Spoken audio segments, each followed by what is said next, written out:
प्यार में मिला दर्द। दोस्तों, आज आपके लिए सैड लव स्टोरी लेकर आए हैं। ये एक कहानी है अनामिका और अयान की।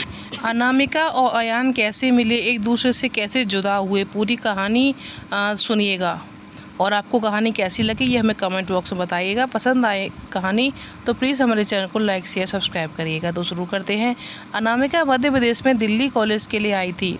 अयान राजस्थान से उसी कॉलेज में पढ़ने आया था। अयान एक सीधा साधा सा लड़का है जो न लड़कियों से ज़्यादा बात करता है और ना ही किसी से ज़्यादा मतलब रखता है। अयान की यह बात अनामिका को बहुत अच्छी लगती है। वह किसी न किसी बहाने से अयान से बात करने की कोशिश करती है। अनामिका दिखने में क्यूट लगती है। कुछ ही समय में अयान और अनामिका की दोस्ती हो जाती है। अयान धीरे धीरे अनामिका को पसंद करने लगता है। दोनों दिन भर कॉलेज में बातें करते अपनी हर लाइफ डिसलाइक को देखकर शेयर करते हैं और कुछ समय में बहुत अच्छे दोस्त बन जाते हैं। अयान की लाइफ में पहले कभी कोई लड़की नहीं आई थी, जबकि अनामिका के पहले दोस्त थे और वह सबसे बात करती है। अयान को यह बात पसंद नहीं थी। एक दिन की बात है, बातों में अयान अनामिका को अपने दिल की बात बता देता है। अनामिका उसके एक दिन का वक्त मांगती है और कहती है, मैं कल तुम्हें इसका जवाब दूंगी। अनामिका सोचती है, जब अयान कॉलेज पढ़ने आया था तब वो सिर्फ पढ़ाई में ध्यान देता था, पर अब उसका पूरा ध्यान मुझ पर रहता है। अगर मैं उसकी गर्लफ्रेंड बन जाऊंगी तो ये पढ़ाई भूल जाएगा और मुझ में ही लगा रहेगा।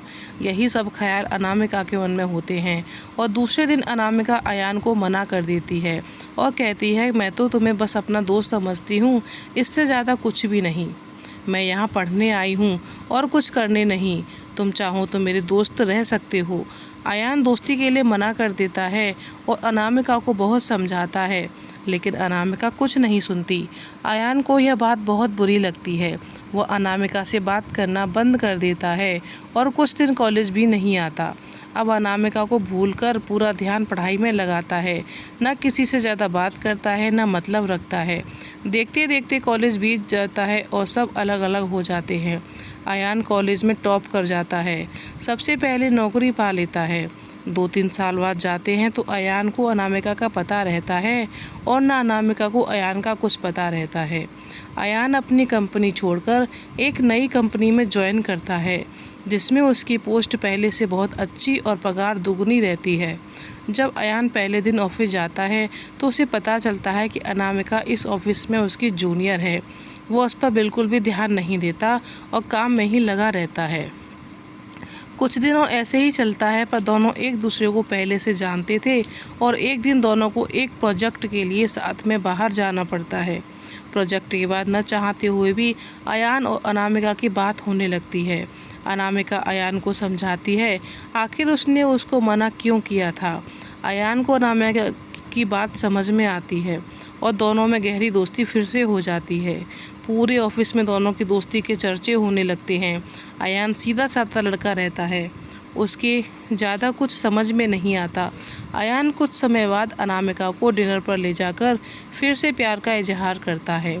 अनामिका इस बार अयान से मना नहीं करना चाहती थी, पर उसके पास कोई चारा नहीं, क्योंकि कुछ ही दिनों में उसकी शादी होने वाली रहती है। अनामिका अयान को अपनी शादी की बात बताती है। इस बार अयान का दिल पूरी तरह से टूट जाता है। वह बिना कुछ कहे वहाँ से चला जाता है। अनामिका रात में सोचती है, अयान से अच्छा लड़का मुझे कभी नहीं मिलेगा। वो फैसला करती है कि कल अयान को हाँ कर दूंगी, पर मम्मी पापा को अयान से शादी के लिए मना लूँगी। जब दूसरे दिन अनामिका ऑफिस जाती है तो उसको पता चलता है कि अयान ऑफिस छोड़कर चला गया और दोबारा कभी कंपनी में नहीं जाएगा।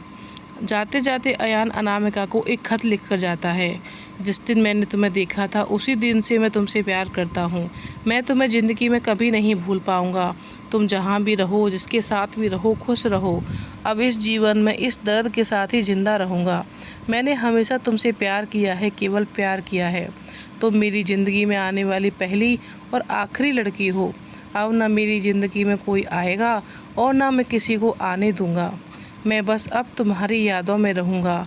आज के बाद पूरी ज़िंदगी में तुम्हें कभी अपनी शक्ल नहीं दिखाऊँगा। बस भगवान से यही दुआ करता हूँ, तुम जहाँ भी रहो खुश रहो और शादी के लिए बहुत बहुत शुभकामनाएँ। अनामिका अयान को खोजने की बहुत कोशिश करती है, पर कई साल के बाद भी उसको अयान नहीं मिलता और वह अपनी माँ बाप की पसंद के लड़के के साथ शादी कर लेती है। इस तरह दोनों हमेशा हमेशा के लिए एक दूसरे से बिछड़ गई और दर्द के साथ अपनी ज़िंदगी व्यतीत करते हैं।